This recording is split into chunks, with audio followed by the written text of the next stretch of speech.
Yo, what's going on everybody? It's your boy Naruto Explain here, bringing you guys a review for Boruto episode 164. And now that this episode's done in the books, I think that now's the time for us to have a very real conversation and keeping it one on it with you guys, man. I didn't think this was a bad episode, but there were times when I was watching this episode, I found myself asking a question that anytime you have to ask yourself this question, it never really signals very well, which is the fact that I found myself wondering, why should I care about these Haze Ninja? And the fact is, it's like, that's not to say that, oh, they got horrible designs. That's not it. It's more, they're trying to play up the sympathy card, but there's no payoff in any of their actions. Like, these guys have sacrificed themselves, but there's no real payoff for what they're doing. Like, okay, we get it. They're trying to get the Hashirama cell back to the land of Haze, and we find out in this episode, like, oh yeah, they took care of them when they were younger, but like, there's no real payoff. To borrow a wrestling term, right? Like, one of the things that they talk about in wrestling is like, if you're gonna be a heel, you really got to catch some heat. You got to catch some real heat from the crowd, and you know, that's a big part of the reason why characters such as the Sound 4 and Zabuza, Kabuto,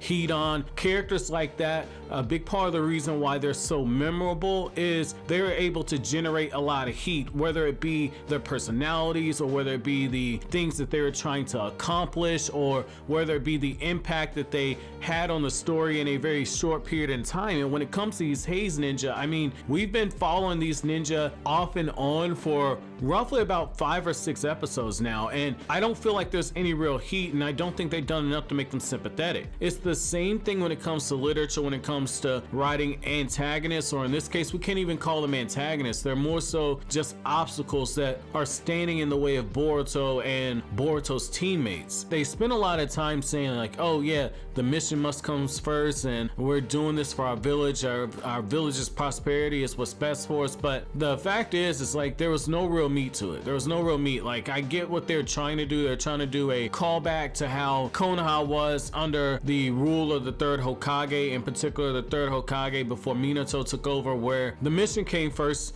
Failure was not really an option, so I get what they're coming from on there, but I just think it was poorly executed. Like, last week we had the moment where they used the forbidden jutsu and one of the guys transforms into a monster, but the thing is, it's like, there was no payoff to that, and I held off on really saying that last week because I wanted to give this week's episode an opportunity to redeem that. To give you guys a perfect example, right? Like when Choji was using those colored food pills, right? Like, we found out during that time that, like, yo, when you use these pills, it comes with a pretty big risk. It gives you a great reward, but there's a big risk to actually using them. And so you had a little bit of meat given to you there. The same thing like with Neji, when Neji was fighting, I think it was Kidimaru. When Neji was fighting, we found out like, oh, he's exploiting the Byakugan's weakness. There was a bit of a back and forth where it seemed like one person had the advantage, but also we understood like Naruto and his team, when they went in these one-on-one fights, they were outclassed in terms of strength, so they had to make up for it via strategy. They had to make up for it by the people kind of taking them for fools, basically. And so when you look at how these 4 shinobi from the Hidden Haze Village have been acting, I personally just feel like they didn't get enough heat. That's just me. Maybe you guys feel differently, but you know, for me, when they got caught in that forbidden jutsu and it was the hellish obliteration jutsu, which I think it was a cool jutsu on face value, but I really feel like they spent way too long with Boruto and them kind of sinking into that pit. Like, if I'm not mistaken, I want to say them being trapped in that pit was probably around 10 or 11 minutes of the episode. So that thing gets introduced 6 minutes into the episode, and I took notes on this. It got introduced 6 minutes into the episode, and it takes roughly 10 minutes for them to escape it. So that's damn near the whole episode.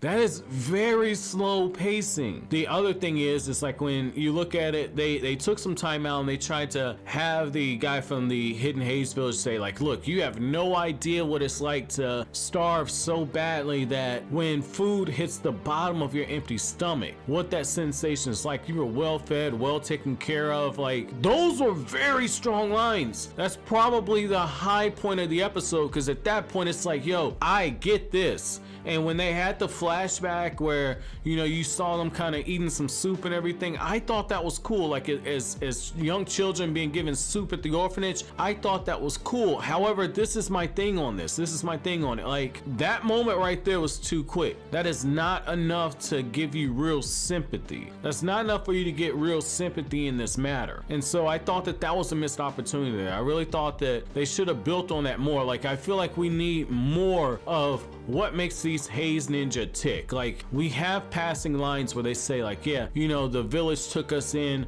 when we were orphans and gave us a sense of purpose. Show that. Don't tell us, show that. Like, you have show versus tell. And like what this episode relied on way too much is telling.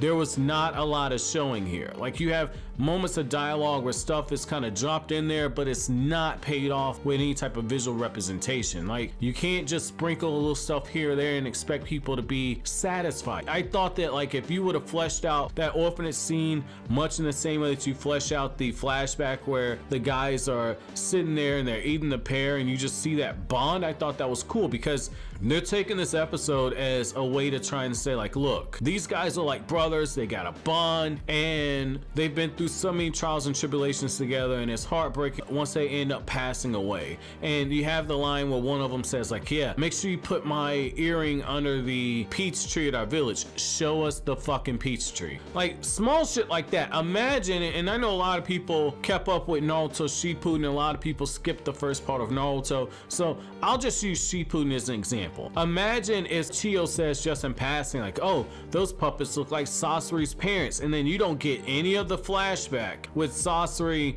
with him playing with his parents, and then the parents going out on a mission, then him coping with the death of his parents by making puppets, and then Chiyo stumbling in there and realizing that he made the puppets to look like his parents, and you get that scene where they're holding him. That's kind of what you get here. They cut all that shit out. I thought that was a terrible mistake. Like, all that time that they spent with Boruto and them trapped inside of that hellish obliteration jutsu and giving us a flashback of the events that led to the members kind of being ticked off one by one. I thought, man, like, this was an opportunity where you could have gave us some concrete relevant information. We didn't need just a different angle of the Haze Ninja saying, oh, Boruto's coming into the tavern and stopping us from being able to speak with that doctor, which I can't even remember his name now. But I thought the scene where one of the guys is using the Haze Ninja art Gate of the Afterlife jutsu, I thought that was really cool. I thought that was a cool jutsu, but again, it doesn't feel earned. Like, I know it sounds like I'm just completely doo-dooing and shitting on the episode and probably gonna kill the retention on this. I really don't give a fuck. At the end of the day, you guys come to me for my honest thoughts and opinions, and I'm not gonna sugarcoat anything to you. If I really thought that there was something that worked well here, you guys know my review style. I like to point out what worked well. I like to point out what didn't work as well, give some suggestions on how it could have been done better, and kind of move from there. But in this episode, I mean, honestly, man, like, there were moments where I almost fell asleep watching it. Like, and I love Naruto. You guys know I love the Naruto franchise, but there are moments I almost fell the fuck asleep. And I literally had to rewatch this episode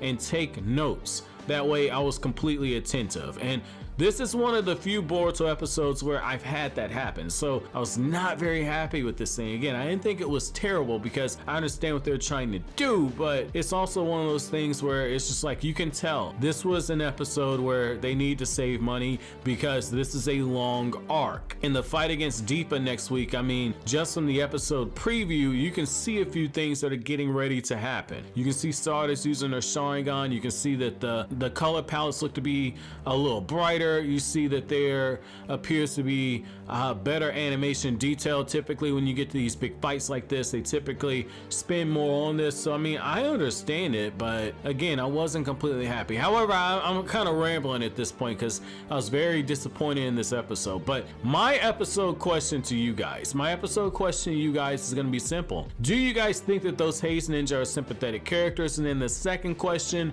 is going to be, what are your expectations for Boruto in Team 7 against Deepa? Are you expecting them to be completely demolished? Let me know down in the comment section below. But as always, guys, if you like anything I had to say, don't forget to comment, rate, subscribe, and share. Thank you so much for watching all the way to the end. Have an awesome day, guys.